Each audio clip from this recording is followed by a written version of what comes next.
예수님께서 2번 우셨습니다.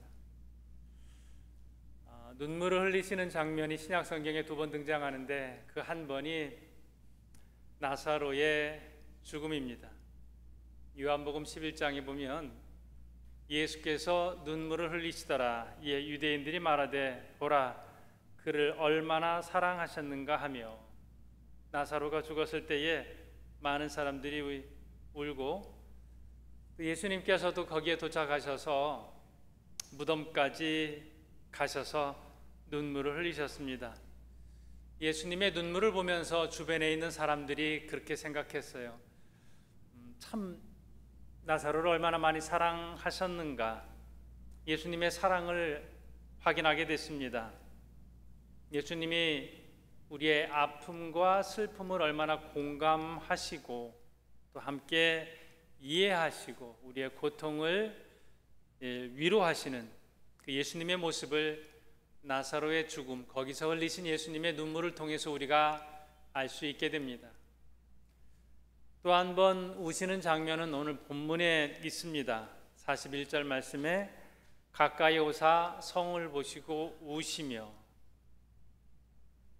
예루살렘 성을 가까이 가셔서 예수님께서 우셨어요. 그런데 여기서 우셨다는 말이 헬라어에서 클라이오라는 단어를 사용하거든요. 이 단어는 그냥 눈물이 흐르는 것이 아니라 크게 울 때에 사용하는 말이에요. 애통하고 심한 슬픔 가운데 있을 때에 헬라어의 이 클라이오라는 단어를 사용합니다.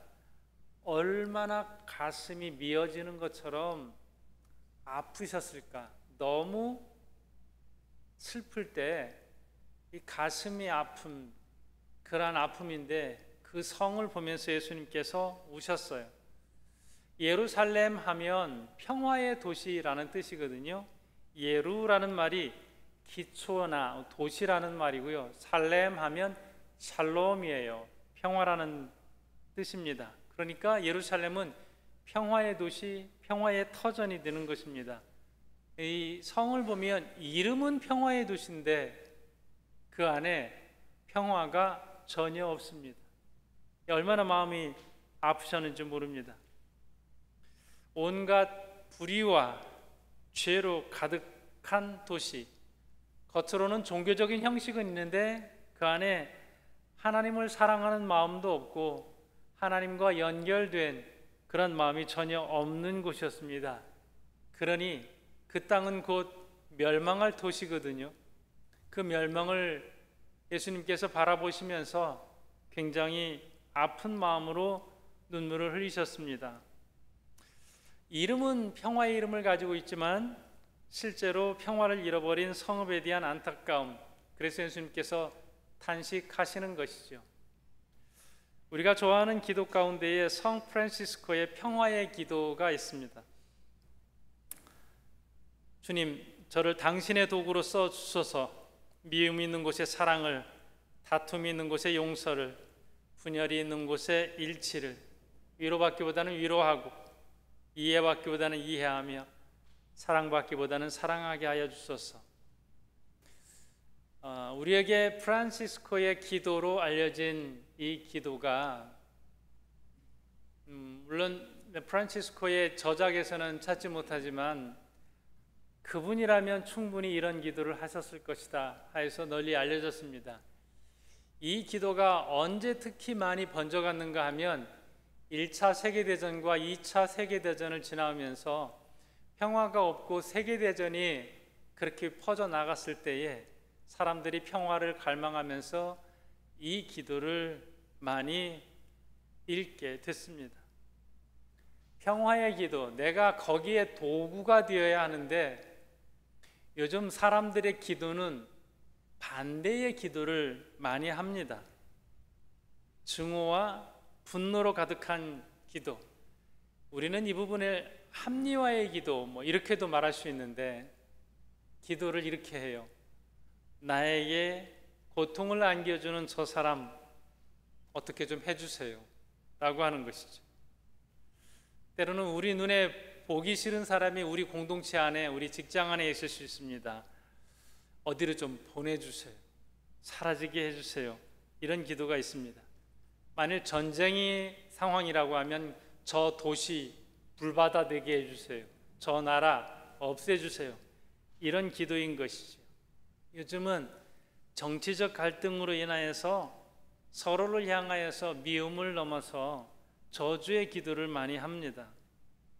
상대방의 세력은 악마의 세력이에요. 사탄의 세력이에요. 하나님께서 반드시 멸해 주셔야만 하는 것 같은 대상입니다. 저 세력만 없으면, 저 당만 없으면 우리나라 잘 살 것 같은데 어떻게 좀 해주세요라고 하는 것이죠. 세상이 상처로 가득 차 있습니다. 근데 그 상처 위에 또 상처를 쌓아가면서 서로 미워하는 평화가 없는 세상으로 만들어가고 있습니다. 여러분 일상에서 혹시 누군가를 향한 미움과 분노의 마음은 없으신가요? 나는 잘 되어야 되겠고 나 이외에 다른 사람들은 망하기를 바라는 이 마음, 이것을 흔히 파괴의 철학이라 부릅니다. 제로섬 사고라고도 하죠. 이 제로섬이라는 말이 남이 망해야 내가 잘 될 것이라고 생각하는 거예요. 눈에 거슬리는 사람들은 빨리 없어져야 하겠고 그렇게 되면 평화의 세상이 올 거라고 생각하는 것입니다. 이 시대를 바라보면서 예수님께서 눈물을 흘리시는 이 모습, 우리는 어떠한 평화를 찾아가야 할 것인가 함께 고민해 봐야 할 것입니다. 평화라는 말에 두 가지의 평화가 있어요. 하나는 박스 로마나, 그래서 로마식 평화를 이야기를 합니다. 여기에서 팍스에서 피스라는 평화의 단어가 나왔습니다. 의미는 팍스하고 피스는 전혀 다른 의미입니다. 라틴어의 팍스, 우린 박스 로마나, 로마식 평화 이렇게 말하는데요. 이것이 하나고 다른 하나는 히브리식 평화, 샬롬의 평화의 두 번째입니다. 로마식 평화는 힘으로 강제하는 평화예요. 완전한 승리, 완전한 억압을 통하여서 정리되는 평화가 로마식 평화입니다. 그래서 전쟁으로 완전히 제압하고 억압하고, 그래서 저항할 힘이 전혀 없이 눌러버린 평화, 더 이상 맞설 상대가 되지 않는, 그래서 조용해지는 평화, 이게 로마식 평화인데 이걸 진정한 평화라고 말할 수 있을까 생각해 봅니다. 겉보기에는 조용합니다.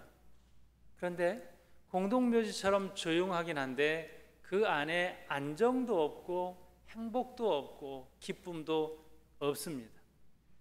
두려움에 떨면서 저항할 수 없어서 가만히 있을 뿐이지, 내가 힘만 가지면 다시 또 그 힘을 드러낼 수 있는, 드러내고 싶은 평화가 이런 것입니다.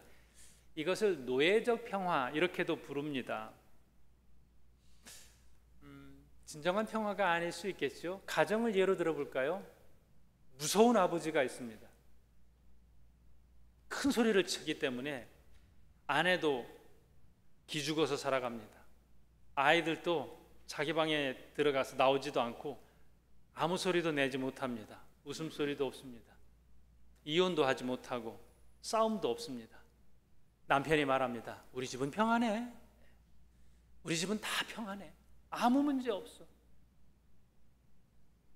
거기 폭력이 있는데 평안하다고 말합니다. 로마 사람들이 이 팍스 철학 가운데 이렇게 문구가 이렇게 나와 있습니다. 분열시켜 통치하라. 고요하게 하라. 누구도 말을 못하게 하라. 로마 시대의 노예 중에는 말을 못하는 노예들이 많았다고 합니다. 말을 못하게 하는데 짐승의 언어처럼 그렇게 그냥 소리 단음만 낼 뿐이지 소통하는 언어가 거기에 없었다라고 하는 것이죠. 이것이 박스 로마나예요. 그러면 진정한 평화는 무엇이에요? 예수님께서 평화에 대하여서 알았다면 참 좋았겠다. 왜 너희에게 평화가 없냐라고 했을 때에 그 평화는 뭐냐? 이게 샬롬입니다. 전혀 다른 개념이에요. 샬롬의 근본, 하나님은 평화의 왕이세요. 하나님과 연결되어 있으면 진정한 평화를 우리가 누리게 되는 것이죠. 내 안에 하나님 계시냐? 또 하나님과 동행하고 있느냐? 그러면 풍랑이 일어도 나는 평화를 누리며 살아가게 되는 것입니다. 하나님과의 올바른 관계 속에서 누리는 평화, 참된 예배자의 삶을 사는 것이죠. 하나님은 우리의 아버지 되십니다. 하나님 아버지, 우린 하나님의 자녀입니다. 그러면 우리가 다 같이 하나님을 아버지라고 부릅니다. 그러면 우리 믿음 안에서 형제와 자매입니다. 그 개념으로 우리가 서로를 가족으로 바라보는 것이죠. 서로 적으로 보지 않는 거예요. 경쟁 상대로 보지 않는 것입니다. 한 나라, 한 민족, 한 언어를 쓰는데 적으로 봅니다.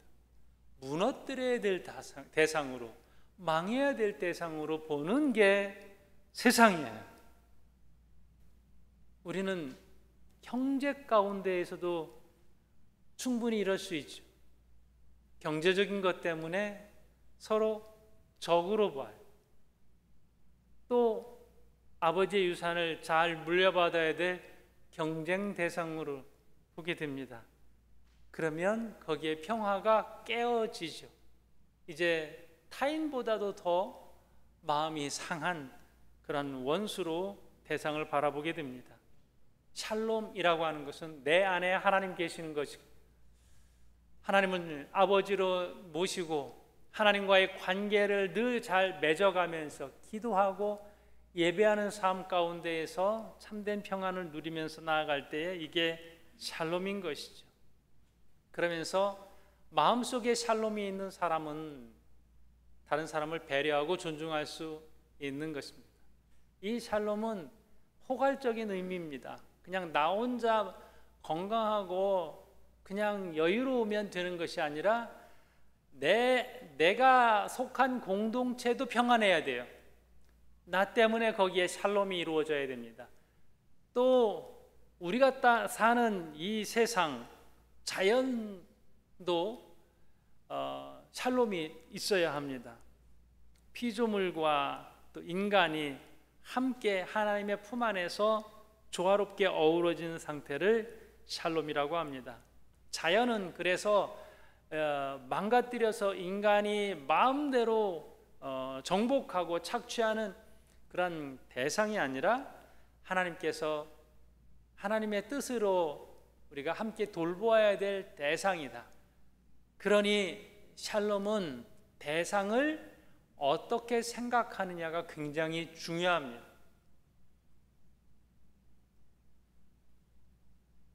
내가 그를 어떻게 대할 것인가? 그는 누구인가?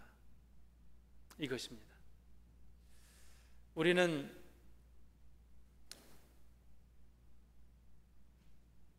팍스의 평화로 알고 있지만 예수님께서 분명하게 말씀하십니다. 감추어져 있다 라고 하는 거예요. 42절의 말씀을 보면요, 이르시되 너도 오늘 평화에 관한 일을 알았더라면 좋을 뻔하였거니와 지금 내 눈에 숨겨졌도다. 지금 내 눈에 숨겨졌도다. 무슨 말씀이에요? 너 모른다는 거예요. 평화에 대한 것을 모른다는 거예요. 그래서 예수님께서 우세요. 가야바 대제사장이 있습니다. 이 대제사장은 예수님을 십자가에 못 박는데 아주 중요한 역할을 했습니다. 예수님을 왜 죽게 했는가 하면은요, 팍스 때문에 그래요. 한 사람 죽어서 조용해지면 좋잖아, 이겁니다. 요한복음 11장 49절 말씀에 보면 그 중에 한 사람, 그 해의 대제사장인 가야바가 그들에게 말하되 너희가 아무것도 알지 못하는도다. 한 사람이 백성을 위하여 죽어서 온 민족이 망하지 않게 되는 것이 너희에게 유익한 줄을 생각하지 아니하는도다 하였으니, 한 사람이 온 한 사람이 죽어서 온 민족이 평안하다. 지금 예수님께서는 평안을 주셨어요. 그를 따르는 이들에게 말씀을 주시고, 배고픈 이들에게 먹을 것을 주시고, 몸이 아픈 이들에게 치유를 주시고, 귀신 들린 이들의 귀신을 내어 쫓으셨어요. 진정한 평안을 주셨거든요. 그런데 정치적으로는 사람들이 너무 많이 따르니까 시끄럽습니다. 왜 이렇게 시끄러워? 많은 사람들이 예수님을 따르거든요. 예수님을 좋아하거든요. 큰일 날 것 같아요. 그래서 가야바가 이야기하는 것은요, 자, 평안을 유지해야 되겠다. 뭡니까?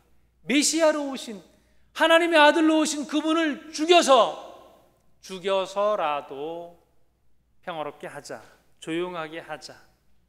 앞으로 언제 또 시끄러울지 모르니까 아예 싹을 잘라버리자 하는 박스식의, 로마식의 박스를 이야기를 하는 것입니다. 이 모습을 예수님께서 보시는 거예요. 바리새인들도 마찬가지예요. 그들이 예수님을 거부합니다.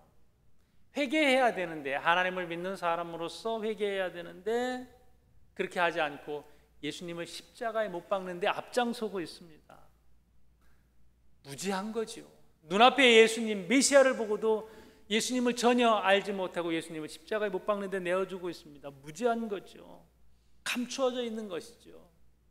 이 모습을 보면서 예수님께서 눈물을 흘리시고 우시는 것입니다.